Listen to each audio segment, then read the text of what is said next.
আজ একটু ভিন্ন স্টাইলে ইলিশ মাছ রান্না করলাম। আসসালামু আলাইকুম, কেমন আছেন আপনারা? আশা করি সবাই ভালো আছেন।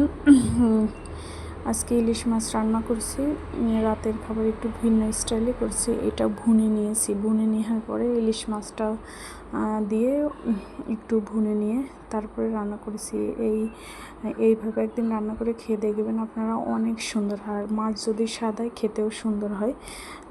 রাতের জন্য কী আয়োজন করলাম, তারপরে আরও রান্না করছি। ডাউলের বড়া বানাবো কয়েকটা, আর ঢেঁড়স ভাজি করব।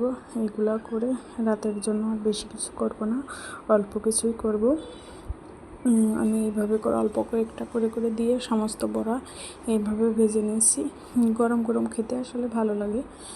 যে কোনো জিনিসই ঠান্ডা হয়ে গেলে আর ভালো লাগে না, সেটা আমার ক্ষেত্রে আমার মনে হয়। এখন আপনাদের কি মনে হয় আমি জানি না। দেখেন, রাতের জন্য এই কটা বানিয়ে নিচ্ছি। 2জন মানুষ, বাচ্চা তো খেতে চায় না। এখানে ঢেঁড়স ভাজি করছি, একটু 1 পট চাউলের ভাত রান্না করছি।